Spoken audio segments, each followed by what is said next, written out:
Les étudiants devront débourser en moyenne 3 000 € en septembre pour leur rentrée universitaire. C'est une hausse de quasiment 5% par rapport à 2022, et ce alors que beaucoup d'entre eux sont dans une situation de grande précarité et de grandes difficultés. Mais alors comment expliquer tout ça? Que prévoit le gouvernement et pourquoi est-ce que ça fait autant réagir? C'est le sujet important à la une des actualités du jour en formule été, incarnée donc par des journalistes de l'équipe. Je laisse tout de suite la parole à Blanche. Merci Hugo et salut tout le monde. 3 024 €, c'est l'estimation de la FAGE, la Fédération des associations générales étudiantes, pour le coût de la rentrée universitaire pour un étudiant non boursier. Ce chiffre monte même à quasiment 3 600 € en Île-de-France. C'est une somme qui peut parfois être insurmontable pour certains étudiants qui n'ont pas l'aide de leur famille ou qui n'ont pas de petit boulot à côté. Si on rentre dans le détail, il y a 1 199 € de frais de la vie courante, donc le loyer par exemple, les charges, l'alimentation, etc. et 1 824 € de frais spécifiques à la rentrée, comme les frais d'inscription, l'achat de fournitures scolaires, dont le coût moyen annuel a d'ailleurs augmenté de 10% selon l'UFC Que Choisir. Il y a aussi la CVEC, la contribution de vie étudiante et de campus, qui a été mise en place en 2018 et qui a augmenté de 5,26% pour cette rentrée 2023 pour atteindre les 100 €. Cette situation, elle est notamment due à l'augmentation de 8,88% des frais de la vie courante qui ont été fortement impactés par l'inflation,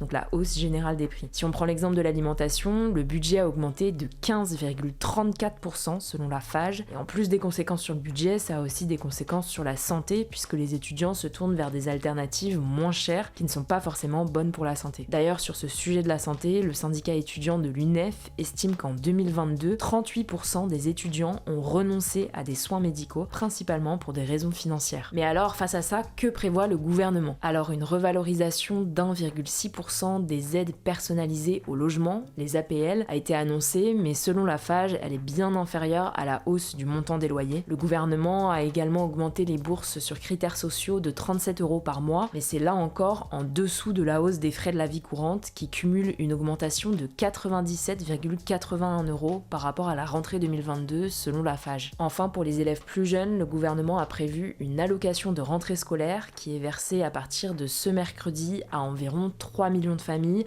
soit 5 millions d'enfants de 6 à 18 ans. Cette aide est conditionnée aux revenus des familles, donc elle peut aller de 398 à 435 € par enfant. Dans ce contexte, le rôle des associations est malheureusement crucial. À Lille, par exemple, l'association Linky se charge de récupérer les invendus des restaurants ou des commerces et en font des paniers alimentaires qu'ils proposent aux étudiants. Depuis le mois de juin, l'association a distribué 3 fois plus de paniers que l'été dernier selon RTL. En tout cas, cette enquête de la FAGE confirme celle de l'UNEF publiée ce lundi, qui estime que le coût de la vie étudiante pour la rentrée 2023 va augmenter de 6,47% par rapport à 2022, une augmentation qui n'a jamais été aussi élevée en 19 ans d'enquête selon le syndicat. L'UNEF et la FAGE demandent donc un encadrement des loyers dans les villes universitaires, une accélération de la réhabilitation des chambres des Crous qui a été entamée par le gouvernement. La FAGE réclame aussi par ailleurs des repas à 1 € pour tous les étudiants sur tous les sites du Crous. Enfin, les deux organisations réclament surtout une réforme structurelle des bourses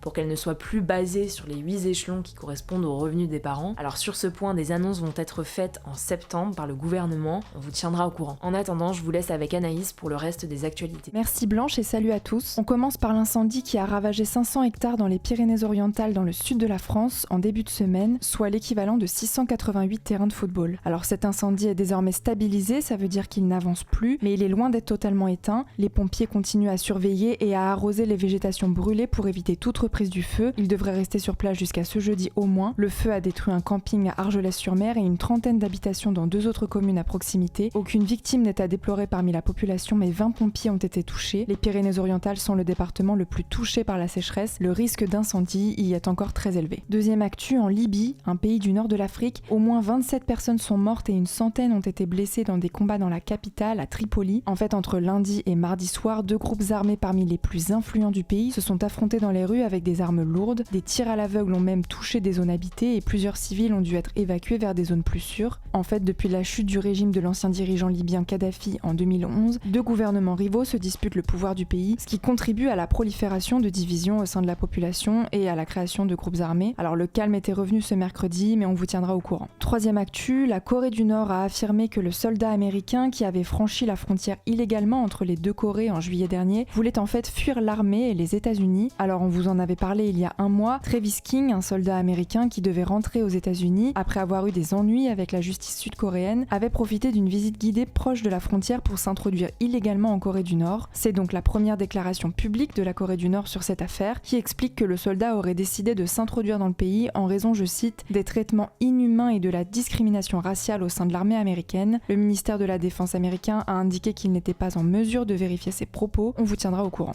Quatrième actu, la France se situe en 3e position dans le classement des pays qui comptent le plus de millionnaires, avec plus de 2,8 millions de millionnaires en 2022, c'est-à-dire des personnes ayant une fortune supérieure à 1 million de dollars. Alors d'après ce classement réalisé par la banque suisse UBS et relayé par les Échos, le nombre de millionnaires a globalement baissé dans le monde, mais pas en France, où il a progressé par rapport à 2021. C'est d'ailleurs la première fois que la France se retrouve devant le Japon, l'Allemagne ou encore le Royaume-Uni. Aux 2 premières places, on retrouve les États-Unis et la Chine. Je vous mets un lien en description si vous voulez aller voir le reste du classement. 5e actu, assez insolite. En Italie, les spaghettis alle vongole, un plat traditionnel à base de pâtes et de palourdes, est menacé par des crabes. En gros, le crabe bleu, une espèce invasive venue d'Amérique du Nord, s'est multiplié ces dernières années sur les côtes italiennes à cause du changement climatique. Et donc ce crustacé mange les palourdes, les moules, mais aussi les œufs de poisson. Et donc il menace les pêcheurs. Résultat, le gouvernement italien a débloqué la semaine dernière près de 3 millions d'euros afin d'aider les pêcheurs à se débarrasser de cette espèce invasive qui ne compte pas de prédateurs naturels dans cette région. Et on termine par une actu sportive. Le footballeur brésilien Neymar a quitté officiellement le Paris Saint-Germain pour le club d'Arabie Saoudite Al Hilal pour un transfert de près de 100 millions d'euros. Alors en signant à Al Hilal, Neymar rejoint de nombreux joueurs de football qui ont déjà signé cet été dans le championnat d'Arabie Saoudite, comme Karim Benzema ou encore N'Golo Kanté. Le but de l'Arabie Saoudite, c'est redorer son image en dépensant d'importantes sommes d'argent afin d'organiser des rencontres sportives ou encore recruter des joueurs très populaires. On a d'ailleurs réalisé une vidéo à ce sujet si vous voulez en savoir plus.